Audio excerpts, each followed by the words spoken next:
C'est tout, il n'y a pas d'autre problème. Le gouvernement de transition est en train juste de mettre en œuvre ce que le peuple a demandé. Rien d'autre. Donc je voudrais vraiment que ça soit clair pour tout le monde. Et récemment, j'ai vu des articles où les gens en sens, oui, voici l'exemple au Sénégal. D'ailleurs, ça montre qu'on peut tout faire sans faire de coup d'État. Mais c'est des histoires. Le Sénégal, ce n'est pas la démocratie qui a amené le nouveau président. Hein. Moi, je veux que ça soit très clair. Hein. C'est le peuple sénégalais qui l'a imposé. Est-ce que c'est la démocratie qui demande d'aller manipuler la justice pour prendre un opposant, le mettre en prison, dissoudre son parti? Ça, ce n'est pas la démocratie. Est-ce que c'est la démocratie qui fait qu'on tue des centaines de citoyens au nom de la démocratie? Ça, ce n'est pas la démocratie. Est-ce que c'est la démocratie qui fait que des gens sont disqualifiés, on les sort et ils n'ont que 9 jours de campagne, alors que la campagne c'est 21 jours? Ça, ce n'est pas la démocratie. Est-ce que c'est la démocratie qui a autorisé ça? Pas du tout. Est-ce que c'est la démocratie qui a autorisé qu'un président, en fin de mandat, modifie la constitution pour se donner du temps de rester quand il veut?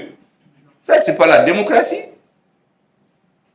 Mais on n'a pas entendu les pays occidentaux, on n'a pas entendu la CEDEAO parler. La réalité, c'est que c'est le peuple sénégalais qui a décidé de s'imposer, exactement comme le peuple malien a décidé de s'imposer le 18 août. C'est sous la peur d'être envahi par cette bourrasque du peuple sénégalais qu'ils ont lâché du lest. Et le peuple sénégalais a pris ses droits. Il s'est imposé, il a installé à la tête de l'État quelqu'un que les autres n'attendaient pas. Maintenant, contre mauvaise fortune, ils font bon cœur. Ils viennent nous dire, ah oui, c'est la démocratie qui a fait qu'il est. Ce n'est pas la démocratie. Si c'était la démocratie, pourquoi le président quitte le pays le lendemain? Donc, je dis ça très clairement pour que les Africains comprennent. Parce qu'en Afrique, il suffit qu'on élabore des thèses en Occident, on les véhicule dans les médias, les gens les consomment et tout le monde est d'accord. Ce n'est pas vrai. Au Sénégal, c'est comme au Mali. C'est le peuple qui a imposé sa volonté. Ce n'est pas la démocratie. Il faut que ça soit très clair. Tous les moyens qu'ils appellent la démocratie occidentale, on les a utilisés pour empêcher ce qui est arrivé. On va tuer des citoyens, ça aussi c'est la démocratie. Maintenant, si vous regardez le parallèle, qu'est-ce qui arrive maintenant? Depuis que l'équipe s'est installée au Sénégal, et regardez les médias occidentaux. Vous voyez, le PASTEF n'a pas de programme. Est-ce qu'ils vont s'entendre? Est-ce que c'est la même chose qu'il y a eu avec la transition malienne? Le président et le premier ministre au début, le premier ministre c'est clivant, ils ne vont pas s'entendre. C'est les mêmes discours. Et il y a des intellectuels qui travaillent ça, parce qu'ils ont le même objectif. C'est de les faire échouer. Donc, on essaie de cultiver tout ce qui peut les opposer. Même les alliés, les partisans, leurs partisans, là, il y a des anciens, il y a des nouveaux. Donc les luttes entre les partisans, là, ils vont les transformer en lutte entre eux. Au Mali, on a ça. Au Mali, vous entendez tous les jours que Dieu fait. Les gens, c'était avec les informations qu'ils ont. D'autres avec des suppositions. Tous les jours. Le président est opposé au Premier ministre. Le Premier ministre est opposé au président du CNT. Le Premier ministre est opposé au ministre de la Défense. Un jour, on a même dit que le ministre de la Défense a failli gifler le Premier ministre en réunion. Il y a tout. Mais ceux qui véhiculent ces choses-là, souvent c'est des alliés, souvent c'est des nouveaux alliés, c'est-à-dire des gens qui étaient avec eux, mais qui deviennent des alliés aujourd'hui. Souvent c'est les alliés en tout, mais c'est leur analyse. Peut-être même qu'ils ne se trompent pas. Qui se trompent. Mais il appartient à ceux qui dirigent d'avoir la tête froide et se dire qu'ils sont dans le même bateau. Sonko et Faye étaient dans la même pirogue. Le peuple sénégalais les a pris, les a mis dans un bateau. Ce bateau-là, tous ceux qui viennent rentrer là-dedans doivent les aider à l'amener à bon port.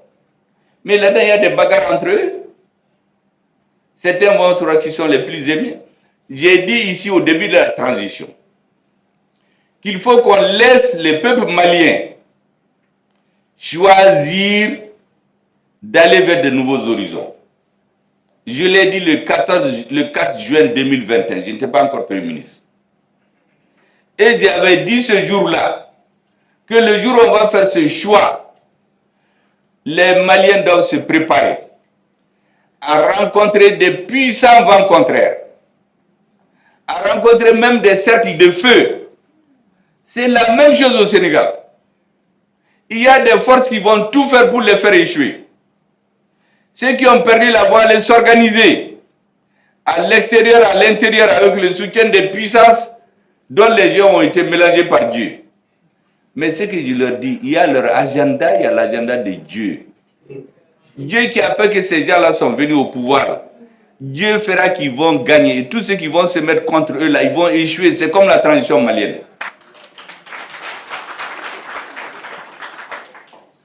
Chez nous, notre chance, c'est qu'on a à la tête une équipe qui a des chemins différents, mais qui comprennent pourquoi ils sont là et d'où est-ce qu'ils sont venus. Chez eux, c'est la même chose. Ils ont fait la prison ensemble. On les a sortis ensemble.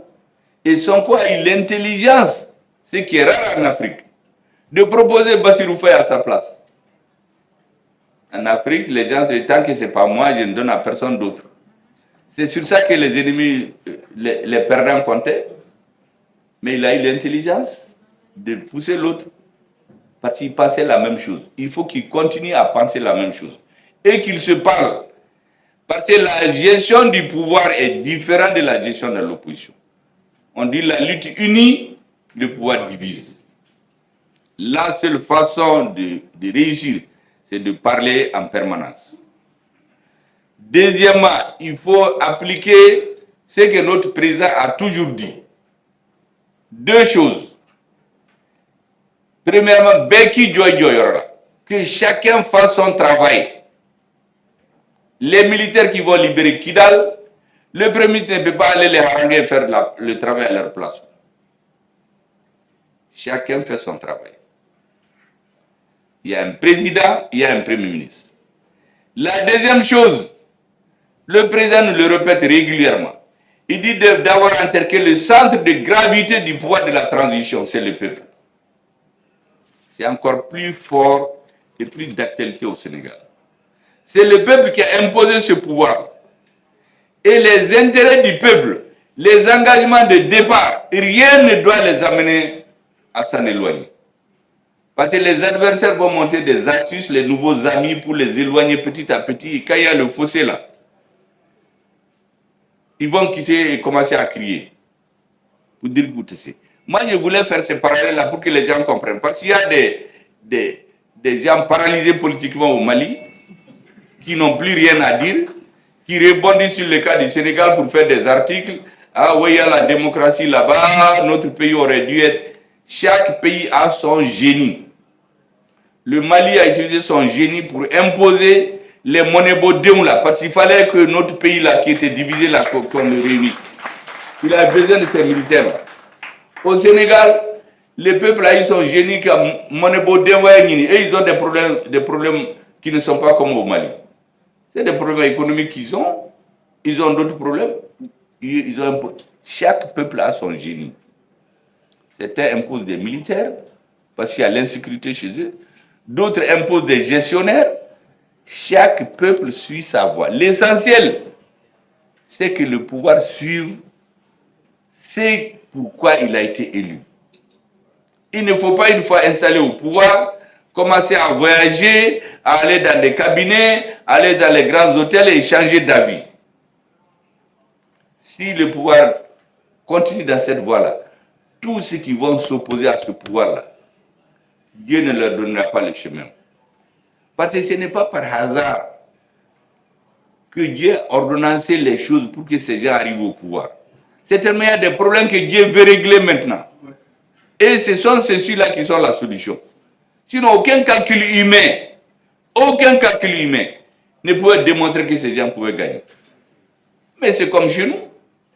Assimi Goïta, il y a 4 ans, si quelqu'un vous dit de donner votre main à couper, il va être président. Vous allez dire non, non, non, prenez ma tête. Moi-même à la primature, il y a 4 ans, si on dit que cela va être Premier ministre, vous allez dire jamais, ça ne va jamais arriver au Mali. Mais ça, c'était l'agenda des hommes. L'agenda de Dieu, il va s'imposer tous les jours. Et cette transition, l'autre, je ne sais pas si vous avez écouté, quand on a annoncé la présence du délégué malien, la salle a failli éclater d'applaudissements. Parce que la souveraineté, le besoin de souveraineté des Africains, c'est partout. Et je vous dis que le combat que nous avons fait ici, en 2021-2022, a laissé des traces partout en Afrique et partout dans le monde. Et pourquoi les Maliens doivent se dire, tout le monde, toute l'Afrique vous regarde, vous n'avez pas le droit d'échouer. Et ceux qui sont à la tête, nous en sommes très conscients. Aujourd'hui, on a des partisans, certains disent, oui, tel est contre celui-là, tel est... Moi, je dis, pareil, les institutions, là, vous regardez, qu'est-ce que les Maliens ont demandé au départ? Sécurité. Le président et le ministre de la Défense ne font que ça. Lutte contre l'impunité et la corruption. Le président, chef suprême de la justice, il ne fait que ça, avec son ministre de la Justice. Réforme. Le ministre de la Refondation, il ne fait que ça. Les réformes politiques et institutionnelles. Et puis ces réformes-là ont été acceptées par qui? Par le Conseil national de transition. Au Conseil national de transition, il y a beaucoup qui font des sorties très virulentes contre le Premier ministre. C'était l'insulte même. Mais c'est que nous devons regarder. Quelle est la résultante? La résultante, c'est que le président du Conseil national de transition, il a pesé de tout son poids pour que le programme du gouvernement passe. Donc il est resté collé aux engagements de départ. S'il s'était laissé balloter par ce que les gens vont dire là, il serait allé quelque part aujourd'hui. Et notre bateau allait commencer à tanguer. Et le problème, l'avantage chez nous, c'est que ceux qui sont à la tête là, nous savons très bien que nous sommes dans le même bateau.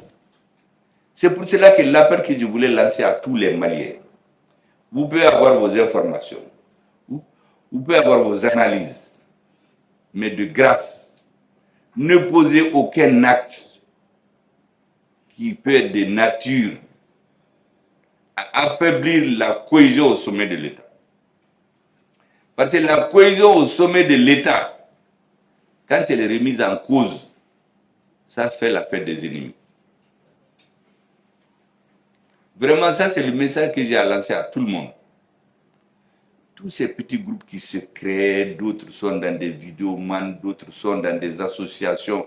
L'objectif c'est toujours... Comme c'est le Premier ministre qui est le plus... On pense qu'il est le plus faible, mais je crois que ceux qui pensent ça, ils se trompent. Hein.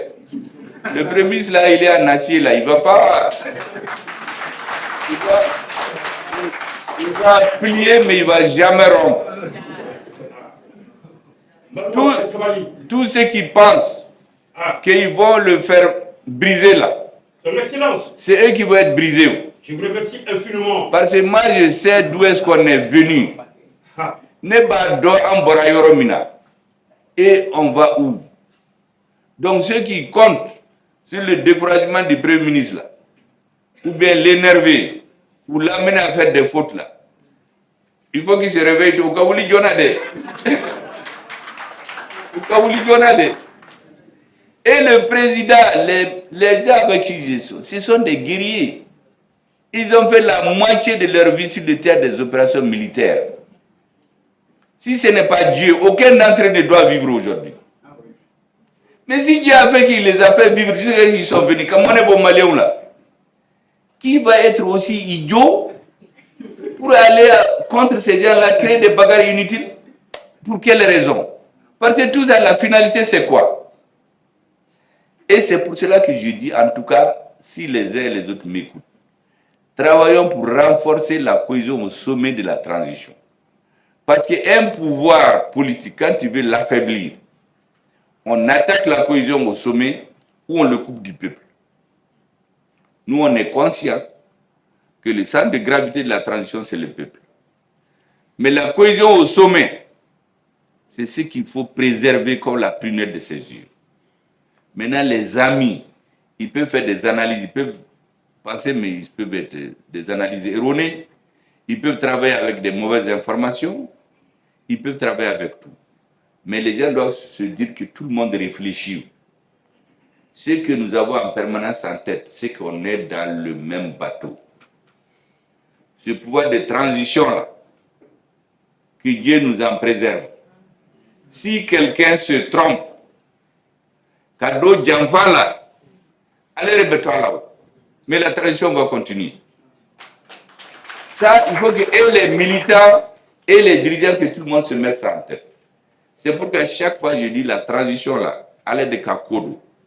Mao mani bora ni la transition contrôle là. Ala bimalo. Il te sera trop. Donc on ne kana fukala bimalo. Koko ala te sera dima. C'est la même chose. Vraiment, c'est ce que je voulais vous dire. Sur ces situations-là, il faut que vous compreniez très bien. Et la situation du Mali et du Sénégal, elles sont très proches quand vous regardez. Et il y a des intellectuels aujourd'hui qui essaient de présenter le Mali comme l'enfer là-bas, c'est le paradis. C'est faux, c'est la même situation. C'est les peuples qui ont besoin de souveraineté, qui ont besoin de se prendre en charge. Ce sont ces peuples qui ont imposé des hommes à la tête du pays. Et demain, si ces hommes-là ne font pas l'affaire des peuples, les peuples vont les faire partir. Parce que le seul maître après Dieu, là, c'est le peuple. Et quand les dirigeants comprennent ça, c'est déjà bien. Quand ils ne comprennent pas, ils vont se laisser balloter par les nouveaux amis, par les anciens amis, par n'importe quoi. Mais regardez au Soudan, les militaires sont en bagarre là-bas. Ceux qui voulaient diviser le Soudan, ils ont fait 11 ans, ils ont fini par le diviser en 2011. Après, ils ont commencé à attaquer la tête. De 2011 à 2009, de 2011 jusqu'à 2019, oui. Qu'est-ce qu'ils ont fait? C'est des femmes, des jeunes qui étaient dehors, la démocratie, la démocratie. Au nom de la démocratie, on a fait un coup d'État. La suite, c'est quoi? On a cherché à diviser au sommet. Donc, on a sorti les civils là, et puis on a mis les militaires en bagarre. Où est le Soudan maintenant? C'est le pays qui est dans le chaos. Donc, le changement a servi à quoi? Donc, il faut qu'on fasse beaucoup attention. Tout ce qui peut nous amener vers ces schémas-là, il faut l'éviter. Quel que soit le caractère cohérent du discours de quelqu'un, si la finalité c'est de diviser les gens qui sont au sommet là, il faut vous en éloigner. Il faut vous dire que Kodo Bala te fait. Parce que la manipulation est très importante dans la politique chez les Occidentaux. Vous pouvez faire Mimfie et Mimbekake, ce n'est pas la même chose. Chez nous, celui qui écoute le discours des Français, tu ne vas jamais croire que ce sont eux-mêmes qui organisent la partition du Mali. Donc ce qu'ils disent et ce qu'ils font sont totalement différents. C'est la même chose au niveau des États. Vraiment, je voudrais que vous compreniez ça. Parce qu'aujourd'hui, si on dit que le centre de gravité de la transition, c'est le peuple, c'est vous. Hein. Le peuple, c'est ces millions de Maliens qui écoutent, qui regardent, qui observent, qui tirent des conclusions. Tant que ce peuple est uni, la transition va aller de l'avant. Voici les choses que je voulais vous expliquer. Concernant les élections, concernant la démocratie, concernant la cohésion au sommet de l'État. Et le discernement qu'il faut faire entre ce qui est essentiel et ce qui est accessoire. Même aujourd'hui, j'étais à l'ouverture de la session du CNT. Le président du CNT a dit que bientôt le CNT va demander au Premier ministre de venir expliquer ce qui a été fait. Mais il n'y a pas mieux que ça. Il y en a qui ont pris peur. Mais pourquoi il vous a peur? Mais que l'organe législatif cherche à comprendre. Mais ça donne même au gouvernement l'occasion de s'expliquer. Vous savez que récemment, quand j'ai lu le discours devant le président à l'occasion du Nouvel An, le président a félicité le gouvernement, mais il y a quelqu'un qui a regardé ce film. Il dit, mais lui, il ne savait pas qu'il y avait tout ça au Mali. Mais une session du CNT, ça permet plusieurs choses. Au gouvernement d'abord d'expliquer ce qu'il est en train de faire. À l'organe législatif de montrer qu'il est en train de suivre. Et en conclusion, au gouvernement de savoir là où il doit corriger les choses. là où il doit accélérer, là où il doit aller doucement. Et le peuple voit en ce moment que ses préoccupations sont prises en charge. C'est la meilleure façon de stabiliser un régime. Le régime qui était tombé, le premier, ça fait 2 ans, il n'est jamais présenté à l'Assemblée nationale. Finalement, les gens faisaient des combines. On va l'enlever, on va faire une motion de censure. Il y en a qui pensent qu'il y aura une motion de censure au CNT. Bon, c'est tout ce qu'ils ont en tête. Ils ne voient pas le côté positif. Et là, c'est tout ce qu'il faut voir. Est-ce que le 24 mai, le jour de la rectification, quand les militaires et les N5 se sont retrouvés, ce sur quoi ils se sont entendus, est-ce qu'à Bessena, si le président du Conseil national de transition voulait gâter les choses, pour ainsi dire, mais c'est tellement facile dans un organe comme ça de monter les gens pour voter contre le Premier ministre. C'est tellement facile. Tout le monde sait comment ça se fait en politique. Surtout que beaucoup étaient déjà favorables à ça.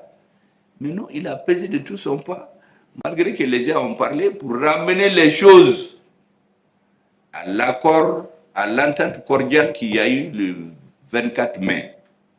Un accord politique, des concessions politiques à caractère historique pour faire avancer le Mali.